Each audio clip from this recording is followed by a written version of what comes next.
It was supposed to be my night. My birthday. The lights above the rooftop restaurant shimmered like a private constellation, strung across the velvet sky. The city glowed beneath us, Manhattan's skylines stretching endlessly, as if even the buildings had gathered to celebrate me. My dress, a deep sapphire silk that hugged my frame, felt like armor, soft yet unshakable. The diamond studs brushing my earlobes caught the candlelight every time I turned my head. For once, I was determined to feel untouchable. And then it happened. I felt the splash before I processed the sting. Ice cubes slid down the front of my gown, sticky liquid soaking into the silk. Gasps rippled around the table. My sister's daughter, my 21-year-old niece, Chloe, smirked, her glass now empty in her hand. "Happy birthday, Aunt Bella," she purred, lips curling. "Now you look as cheap as you actually are." The room went quiet. Forks froze midair. The live pianist faltered on a note. My sister pressed her hand to her mouth, but she didn't say a word. I stood there, dripping, the fabric clinging cold against my skin. Years ago, I would have broken, run to the restroom, tears burning my eyes, humiliation swallowing me whole. But tonight was different. I dabbed at my dress with a napkin, my movements calm, deliberate. I met Chloe's eyes, and for the first time, she flinched. Because she had no idea who I'd become. And if she thought I would crumble like before, she was about to learn the truth. The sting of Chloe's words pulled me back years, like someone ripping open an old wound I thought had scarred over. I wasn't always the woman in silk, with city lights painting me in gold. No, once upon a time, I was just the quiet girl everyone dismissed. I grew up in a small town in Pennsylvania, under the shadow of my older sister, Margaret. She was the golden child, perfect grades, perfect marriage, perfect daughter. And then there was me, Isabella, the afterthought, the one who never quite fit the mold. I remember one Thanksgiving in particular. The house smelled of roasted turkey and cinnamon pies, but the warmth in the air never reached me. Margaret's friends and neighbors filled the dining room, their conversations loud with praise for her. I sat at the corner of the table, wearing a dress I had saved up for weeks to buy. Burgundy velvet, nothing fancy, but I thought it made me look grown-up. Then Margaret's laugh cut through the noise. "Bella, that dress looks like it came straight out of a thrift store." She said it loudly enough for the table to hear. Everyone laughed, everyone but my grandmother. My hands had trembled so badly, I nearly spilled my cranberry juice.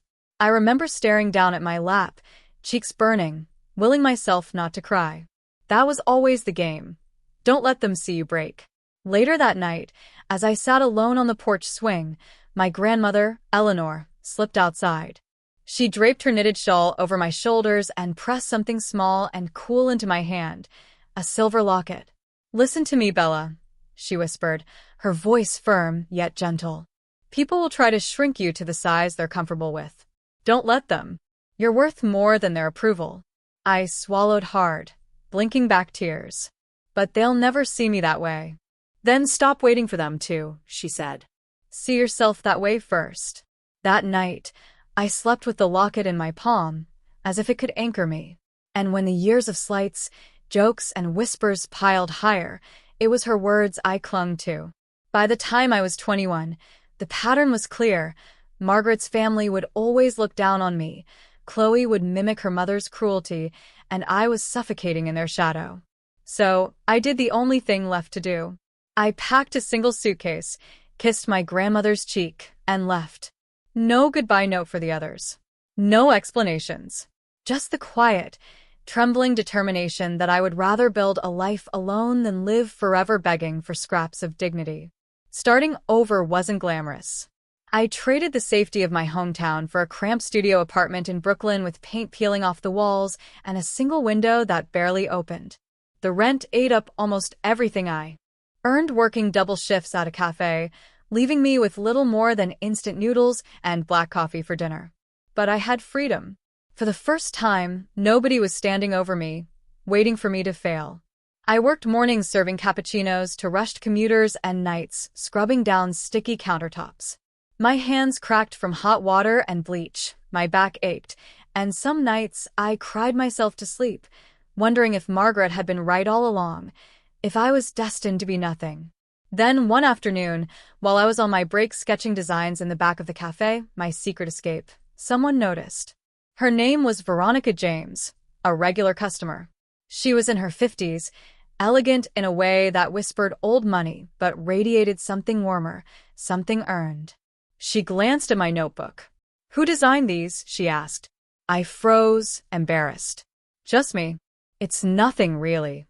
Veronica raised an eyebrow. "Nothing? These are fresh. Bold. You ever think about doing this for real?" I laughed nervously, shaking my head. "People like me don't get chances like that." She smiled, the kind of smile that made you feel seen. "Then maybe you need the right people around you." That conversation changed everything. Veronica turned out to be a retired fashion buyer with connections I couldn't dream of. She started mentoring me, not with handouts but with guidance, which courses to take at night, where to network, how to pitch myself with confidence instead of apology. It wasn't easy. I dragged myself from the cafe to night classes, fighting exhaustion as I learned fabrics, cuts, and the brutal honesty of the fashion world. There were setbacks, professors who told me I didn't have the edge, rejections from boutiques that dismissed me before I finished my sentence. But every no became fuel. Every slammed door reminded me of that Thanksgiving, of Margaret's laughter echoing in my ears. Then came my first win. A small boutique in Soho agreed to carry 3 of my handmade dresses. I still remember seeing them displayed under soft lights, tags with my name on them, Isabella Reed. My chest swelled with something new, not just pride, but proof. From there, it snowballed. A local magazine featured my designs, calling them raw and fearless. Orders trickled in, then poured. I went from sewing alone in my tiny apartment to renting a shared studio, then hiring help. Through it all, I told my family very little. To them, I was getting by in New York, working at some cafe, maybe dabbling in art. I posted pictures of sunsets, lattes, and city sidewalks, not the clients I dressed, not the shows I was invited to. I wanted my success to stay mine, untouched by their judgment or greed. Years passed, and Reed and Company quietly grew into a brand whispered about in the right circles. Investors reached out. My name began appearing on invitations beside people I once only read about. Still, I never forgot that locket. I wore it to every meeting, every pitch, every show, a reminder of the girl who refused to stay small. And now, on this birthday night, as Chloe smirked over her champagne glass, she had no idea the empire standing behind me. The music in the rooftop lounge picked back up, but the energy at our table had shifted. Chloe leaned back in her chair, smirk still plastered across her face, convinced she had humiliated me. Margaret sipped her wine, her silence sharp as ever, the kind that spoke louder than words. I could have let it go. I could have smiled, excused myself, and washed the stain out of my dress. But that younger version of me, the one who used to shrink in corners, clutching her cranberry juice, praying for invisibility, deserved more than silence. So I placed my napkin gently on the table and stood tall. "Do you know where we are right now?" I asked, my voice steady. Chloe frowned. At your overpriced party?" A ripple of laughter spread across the table, though weaker this time. People shifted uncomfortably, sensing a storm. I let the moment hang, then gestured around us. This rooftop, this building, every chandelier, every polished floor tile, every piece of art hanging on these walls, it's mine. The table fell silent. The only sound was the clinking of ice in someone's glass. Margaret's brows knitted together. "What are you talking about?" I smiled, soft but firm. "I bought this building 2 years ago. Tonight, you're not just my guests, you're standing inside my company headquarters." Gasps erupted. A cousin dropped his fork. Even the pianist, catching the tension, slowed his melody to a crawl. Chloe's smirk faltered. "You're lying." I stepped closer, meeting her gaze. "Am I? Did you think I've been serving coffee all these years? Posting sunsets and sidewalks because that's all I had? No. I've been building. Quietly. Patiently." I reached into my clutch and pulled out a sleek black card. placing it on the table. Embossed in silver, Reed and Company. Margaret picked it up with trembling fingers, reading aloud. Founder. CEO. Her voice cracked on the last word. You built a company? She whispered. Not just built, I said. Thriving. Our designs are in magazines, on runways, in boardrooms. Investors call me. Buyers chase me. And all the while, I let you believe I was barely surviving because, honestly, it was easier than fighting your cruelty. Their faces were a gallery of disbelief, eyes wide, mouths parted, shame creeping in like a tide they couldn't stop. I looked directly at Chloe. Do you remember when you were 16 and told me I'd never be more than a waitress? That I was embarrassing our family? Her cheeks flushed crimson. She looked down at her empty glass, suddenly fascinated by the condensation ring it left on the table. Well, I continued, tonight you tossed your drink on me, thinking you'd ruin my night. But all you did was remind me of how far I've come. Because no matter how sticky this dress gets, I'll still leave here the woman who owns this skyline. And you'll still be the girl trying to tear others down to feel taller. The silence was heavy, but this time it was mine to command. Finally, Margaret spoke, her voice smaller than I'd ever heard it. Bella, why didn't you tell us? I took a deep breath, scanning their faces, the same faces that once laughed as I shrank in shame. Because you didn't deserve to know. Not until I was strong enough to stand here, look you in the eye, and let you see the truth. For the first time, Margaret couldn't hold my gaze. Her eyes dropped, her lips pressed tight. Chloe shifted uncomfortably, her confidence cracked. Around us, the city lights shimmered brighter, almost in applause. And in that moment I realized the power had shifted. Completely. The air was thick, almost suffocating, as if everyone was holding their breath, waiting for what I'd say next. For years, they had spoken over me, about me, against me. Now every eye was on me. I pulled out the chair at the head of the table and sat back down, calm and deliberate. Let's talk about what happens now, I said. Margaret blinked, confused. What do you mean? I said, folding my hands neatly in front of me. If you want to be part of my life, the life I built without you, there are conditions. A murmur swept through the table. Chloe rolled her eyes. Conditions? Who do you think you are? I tilted my head, a smile playing at my lips. Exactly who I said I am, the woman who owns this building. The woman you tried to humiliate and who is still sitting here, stronger than ever. So yes, conditions. I looked straight at Chloe first. You're young. You've been handed everything and taught to sneer at anyone who doesn't measure up to your idea of status. If you want a relationship with me, you'll drop the cruelty. Start something real. Build a career, volunteer, create something of your own. Because if all you are is Margaret's spoiled daughter, life will swallow you whole. And I won't be there to save you. Her jaw tightened, but I saw the flicker of shame in her eyes. Then I turned to Margaret. My sister. My longest wound. You've spent your whole life making yourself look bigger by making me look smaller. You want to be part of my circle now? Then that ends. No more comparisons. No more backhanded comments. No more treating people like they're beneath you. If you can't respect me, if you can't respect anyone, then you don't get a seat at my table. Margaret's lip trembled. For once, she had no quick comeback. I leaned back, letting the silence settle before I spoke again. These conditions aren't about punishment. They're about growth. If you want access to me, to my world, then you'll have to prove you can change. I'm not dragging the old toxicity into the life I've built.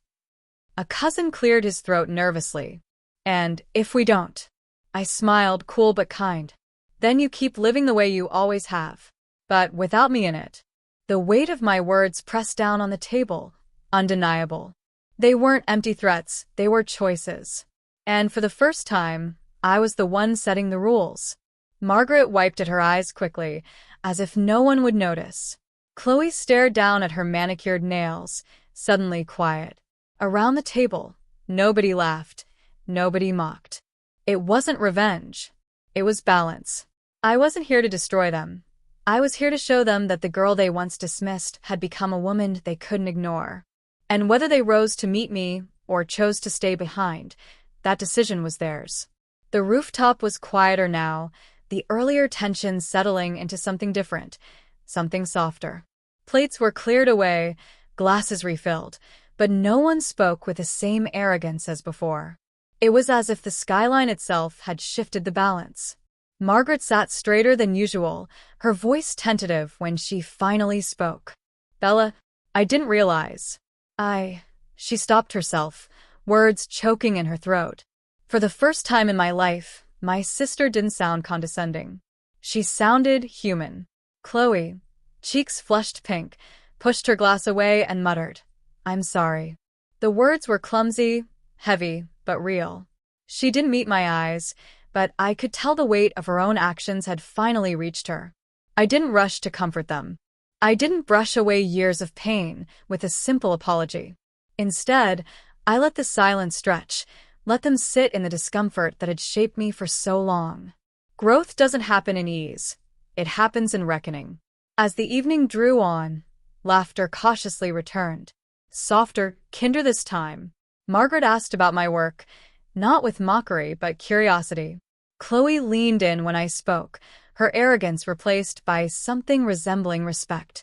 But I knew better than to believe change happens overnight. This was only a beginning. The rest would be up to them. Later, as I slipped away from the table and stepped toward the edge of the rooftop, I pressed my hand to the locket at my neck. The silver was warm from my skin. My grandmother's words echoed in the back of my mind. "See yourself that way first." I smiled to myself. I had seen. I had believed. And I had become. For years, I thought power meant proving them wrong. But standing there, with the city glowing beneath me and my family finally seeing me as I was, I realized the truth. Power wasn't revenge. Power was peace. I turned back to the table, to the faces that once broke me but could no longer define me. And in that final moment, I knew exactly how my story ended. They tried to make me feel small, but in the end, I became bigger than their shadows ever could be.